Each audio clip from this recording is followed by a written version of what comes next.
जय हिंद दोस्तों, मैं सनम, आप देख रहे हैं मास्टर टुडे न्यूज में सभी का स्वागत है।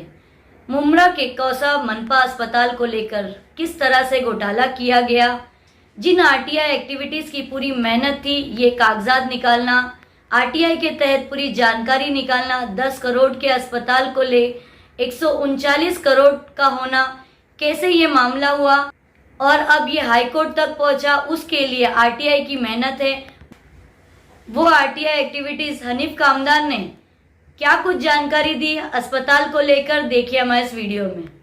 हनीफ भाई, आपने टीएमसी हॉस्पिटल का जो है आरटीआई के तहत जानकारी निकाली थी, उसी आरटीआई पे कोर्ट में जो है पीआई दाखिल हुआ और आज प्रेस कॉन्फ्रेंस भी उनके तरफ से की गई थी। उस आरटीआई को लेकर और इस पूरे मामले को लेकर, भ्रष्टाचार जिस तरह से हॉस्पिटल में हुआ, आप क्या बताना चाहते हैं? मैं असल में इस बारे में ये हकीकत लोगों के सामने ये बताना चाहता हूँ। इसके पहले भी मैंने मीडिया में ये मुद्दा उठा के बताया था। तो असल में ये बात दरअसल 2008 से शुरू होती है हॉस्पिटल की कहानी। उस वक्त ये बनना था सिर्फ 10 करोड़ में, 8,500 स्क्वायर मीटर में। कितना? 8,500 स्क्वायर मीटर में। लेकिन 2008 में इसका प्रस्ताव पास हो गया था और गालिबन ये हॉस्पिटल उस वक्त बनने की तैयारी के लिए महानगर पालिका की तरफ से कोशिशें चालू थी। लेकिन फिर 2009 में जब एमएलए के इलेक्शन हुए और एमएलए के इलेक्शन होने के बाद में जब यहाँ से जितेंद्र अवार्ड चुन के आया, फिर उसका सत्यानाश कर दिया हॉस्पिटल का। मांगनी उन्होंने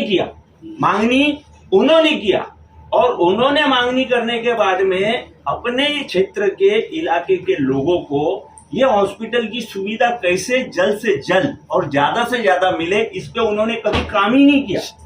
ये मुंब्रा वालों के लिए सबसे बड़ा मतलब एक सदमा है, दुख भरी बात है ये। अरे भाई, कैसे खेल किया गया ये, इसके बारे में? इसमें असल में बात क्या है, देखो 2008 के प्रस्ताव को लेके इसके ऊपर फिर बाद में इसका बजट बढ़ाता गया।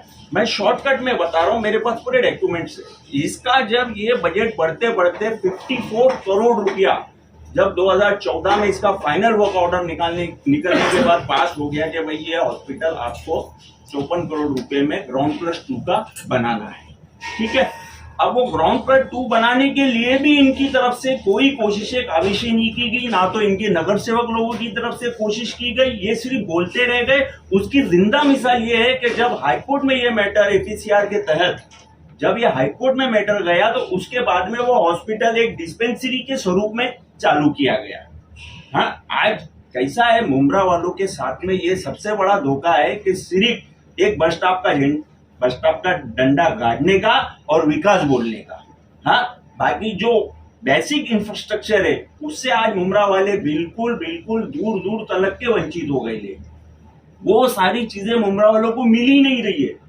अभी आपको मालूम होगा, थोड़े दिन पहले इन लोगों ने गार्डन बनाया था, जबकि वो गार्डन का रिजर्वेशन नहीं था। हाँ, घासवाला में वो स्कूल का रिजर्वेशन है और हमने गार्डन के ऊपर गार्डन दो, जहाँ रिजर्वेशन की जमीन गार्डन की वहां गार्डन दो, जहाँ स्कूल है वहां स्कूल दो। तो ये नगर सेवक और ये एमएलए इन्होंने अपनी तिजोरियां भरने का काम किया, लेकिन मुंब्रा वालों के लिए कभी भी सोई सुविधा के लिए जो चीज मिलना चाहिए उसके ऊपर काम नहीं किया। हॉस्पिटल को लेकर जो है राजनीतिक पार्टियां जो है वो अलग अलग तरीके से विरोध भी कर रही थी, पीपी मॉडल को लेकर कुपोषण भी हुआ था उसको लेकर, लेकिन उसके बावजूद भी जो राजनीतिक लोकल पार्टी है उनका साफ तौर पर कहना है कि हॉस्पिटल चालू हो चुका है। बिल्कुल झूठ। उन्होंने हमेशा, ये जितेंद्र अवार्ड एंड कंपनी ने हमेशा मुंब्रा वालों को धोखा दिया है और आज भी धोखा दे रहे हैं कि वो हॉस्पिटल ने डिस्पेंसरी चालू हुई है। एक छोटी सी डिस्पेंसरी मुंब्रा में जो कोलीवाड़ा में थी वो बंद करके इधर चालू की गई। हॉस्पिटल का माने क्या होता है, पूरे इक्विपमेंट के साथ में, पूरी सुविधा के साथ में लोगों को वहाँ पे लाभ मिलना चाहिए। वहाँ तो कोई चीज की भी सुविधा नहीं आनी भाई, जिस तरीके से डॉक्टर्स हो गए, उसकी वजह से 2 मासूम बच्चों की जान भी चली गई मेट्रिक होम में। एग्जैक्टली। आज देखो एक खातून वहाँ पे है। हनीफ भाई, आपने कुछ ऐसा कुछ वहाँ से जानकारी निकाली आरटीआई के तहत, क्या कितने डॉक्टर अभी वहाँ पर है, कितने नर्स है, वहाँ जो लोग काम कर रहे हैं, क्या वाकई में उन्हें वहाँ काम करने लायक वो है या नहीं है? क्या वो डॉक्टर के सर्टिफिकेट वगैरह ऐसा डिग्री है उनके पास? बहुत से लोग ऐसे हैं जो काम करने के लायक नहीं है, पहली बात। दूसरी बात, जो असल मुद्दा है, एक हॉस्पिटल चालू होने के बाद में जो डिग्री वाले डॉक्टर होते हैं, जो वाकई जो उनको माना जाता है, तो वो हिसाब से वहाँ पे कोई काम नहीं होता है, ना हो रहा है। अब वो डिस्पेंसरी के तहत जैसे मैंने आपको बताया कि वो हिसाब से वो हॉस्पिटल चल रहा है। अब करोड़ों रुपया खर्चा करके अगर डिस्पेंसरी ही हमको देना है तो ये तो हमारे साथ में नाइंसाफी है। फिर मुमरा वालों को इंसाफ कब मिलेगा? आज वो हॉस्पिटल का जो स्ट्रक्चर रखा गया था तो वो यही सोच के रखा गया कि मुमरा, दीवा, सारे इलाके के 14 गांव के लोगों को उसका फायदा पहुंचे। अब वहां तो खुद मुमरा वालों को फायदा नहीं पहुंच रहा है। हनीफ भाई आपका यही कहना है? चेतन रावत का भी एक वीडियो था, साफ तौर पर वो कह रहे थे क्या अगर ये कोई प्राइवेट सेक्टर लेता है तो हम उनको दे देंगे। तो आपको क्या लगता है ये गवर्नमेंट हॉस्पिटल चालू होगा या प्राइवेट हो जाएगा? देखो, ये चालू होना सबसे पहले जरूरी है। रहा सवाल प्राइवेट का, तो प्राइवेट के लिए अल्हम्दुलिल्लाह कोर्ट के अंदर इसके बारे में डिबेट हो रही है और आगे ये प्रोसीजर कोर्ट के अंदर चलने ही वाला है। अब हो सके उतना इसके ऊपर ये काम किया जा रहा है कि वो हॉस्पिटल का पूरे फायदा लोगों को मिले। प्राइवेटाइजेशन के बारे में अभी हम नहीं बोल सकते क्योंकि ऑलरेडी कोर्ट के अंदर ये मुद्दा चल रहा है। अच्छा, ये डिले की वजह क्या आपके हिसाब से? देखो, ये डिले की वजह एक ही हुई है कि सिर्फ उसमें भ्रष्टाचार करना है। क्या करना है? भ्रष्टाचार करना है। जब 54 करोड़ रुपया का वर्क ऑर्डर पास हुआ और इतनी बड़ी रकम पास होने के बाद में बाकायदा डॉक्यूमेंट्स के अंदर बताया गया है कि 27 करोड़ के अंदर उनको आरसीसी काम करना है पूरा, और 27 करोड़ के अंदर गैस पाइपलाइन, फर्नीचर, पानी की लाइन, बाकी जो काम है वो सब उनको करना है। ठीक है, तो ये 54 करोड़ से फिर इसका बजट चले जाता है 150 करोड़ के ऊपर। कितना चले जाता है? 150। तो इन्होंने जो टाइमिंग लिया है ना, इन्होंने सिर्फ भ्रष्टाचार करने के लिए टाइमिंग लिया है। हॉस्पिटल चालू करने के लिए कभी इन्होंने टाइमिंग ही नहीं लिया। अभी एक और वर्क ऑर्डर, कितना एस्टिमेट होता है इससे जनरली आपको कुछ? देखो, वो ताल्लुक से एस्टिमेट की जो तुम बात करते हो तो वो अगर देखा जाए तो 54 करोड़ के अंदर फिलहाल उसके स्ट्रक्चर के बारे में मुझे मालूमात है। बाकी रहा अंदर इंस्ट्रूमेंट का, तो इंस्ट्रूमेंट के लिए अगर जो भी वहां से महानगर पालिका से चालू होएगा वो मैं बता सकता हूँ, जो भी वहां से निकलेगा उसके बारे में वो मैं बता सकता हूँ।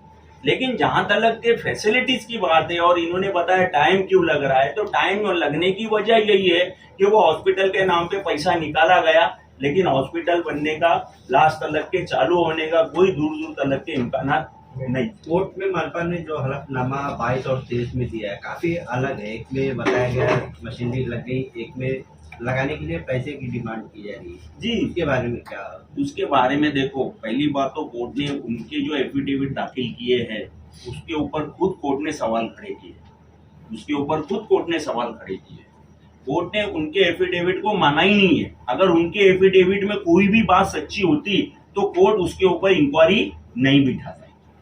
कोर्ट ने जो है उसके ऊपर इंक्वायरी इसीलिए बिठाया है कि बाबा इधर क्या हकीकत है उसके लिए हम ऑर्डर करते हैं और उसकी सारी इंक्वायरी के तहत हमारे को 8 नवंबर तक पूरा एफिडेविट के साथ में आप मालूमात फराहम करते हैं। हनीफ भाई, कब तक मुमरा वासियों को लॉलीपॉप और आश्वासन ही दिया जाएगा? जब तक के ये जितेंद्र अवार्ड एंड कंपनी जो है ना, तब तक के लॉलीपॉप ही मिलने वाला है। बस स्टॉप का खंबा गाड़ेंगे और बोलेंगे विकास कर दिया हमने। हकीकत में जो विकास होना चाहिए वो भ्रष्टाचार का विकास हो रहा है।